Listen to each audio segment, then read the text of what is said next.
spending our life in fulfilling desires just to be happy. It's all an attempt in order to be happy, to find happiness. Why do we chase relationships? Why do we chase money? Why do we chase career? Why do we chase whatever we chase? So that I find happiness, no? So that I find peace. I chase people who tell me I love you. Why? So that I will be acceptable to myself. Is it not? When I have a lot of money, I assume if I become rich and famous, you know that show, Rich and Famous? All these Hollywood shows, Bollywood shows. If I become rich and famous, I will be acceptable. Really? Ask them. Ask the rich and famous, are you at peace? Are you self-accepting? There is always a lack. It is not fame that brings self-acceptance. It is not wealth that brings self-acceptance. You may become more comfortable, yes, that I accept. Earlier you didn't have comforts because you didn't have money to buy comforts. You were uncomfortable and you were unhappy that you were uncomfortable, so you were unhappy. Then you thought, having comforts, I will be happy. And so we go about acquiring objects, you know. A bigger home, a better car, a better place to sleep, so on and so forth. Better, better, better. We keep fine-tuning this better so that I'll be happy. Now what? Now I'm comfortable. You're comfortable. Are you happy? Question is, are you happy? Are you at peace? Earlier uncomfortable, unhappy. Now I'm comfortably unhappy. That's all.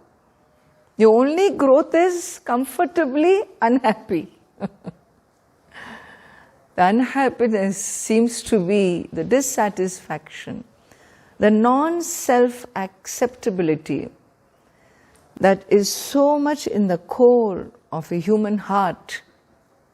No matter which faith, which religion, which philosophy, which theology you belong to, it doesn't matter. The human heart carries a certain dissatisfaction, non-self-acceptance. Why? Because it is self-aware. I am self-aware, aware of myself as a person. Self-aware and hence self-concluded. Aware of myself fully. The animal world is also aware. They are also self-aware. A cat knows I am a cat.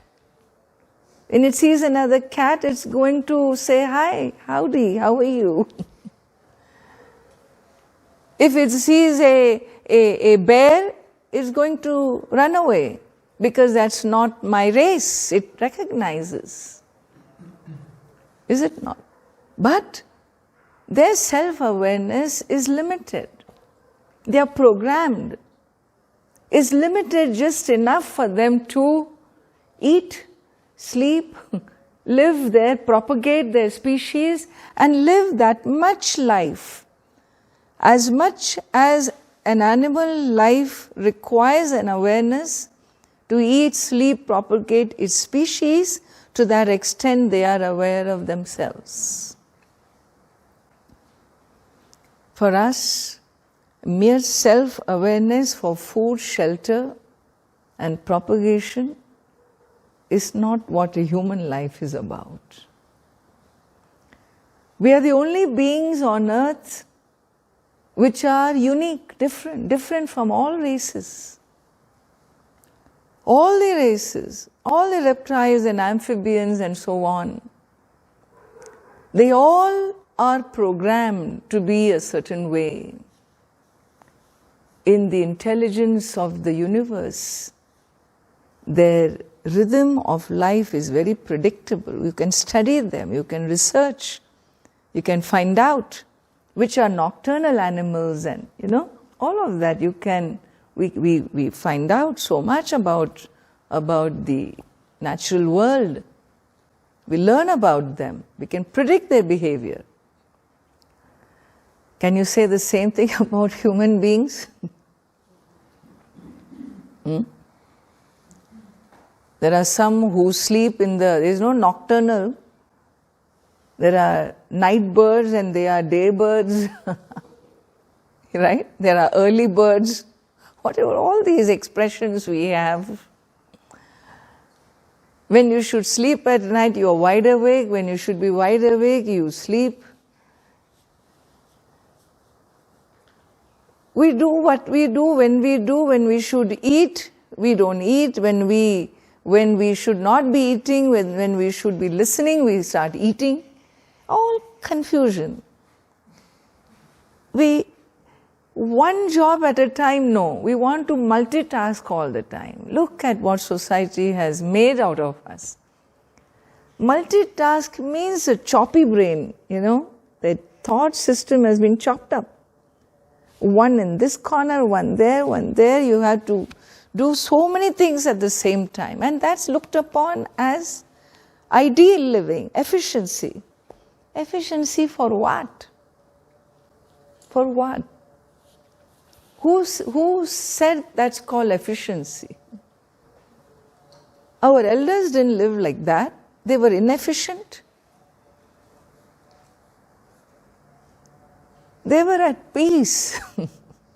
We may be efficient, but we are falling apart. And so the search for, the pursuit for fulfilling desires that bind you down, I'm not saying one should not have desires. We don't say that. It's not true. Even studying spirituality is a desire, is it not? It's not about not having desire. It's talking about binding desires. Desires that bind you. Without this, I cannot be happy. Those conclusions is what traps us, That thinking process needs to be questioned and is being questioned here. It is that thinking pattern that money and wealth and women, they all will bring comfort and pleasures. That is what is being questioned. Is it really true? Is it really true? Yes, of course, they offer you transient happiness. But let's ask ourselves, are we satisfied with transient happiness? One desire fulfilled, are you okay? Can you be okay for 2 minutes? Third minute what? Again the restless energy starts. We find something else to be dissatisfied. Is it not?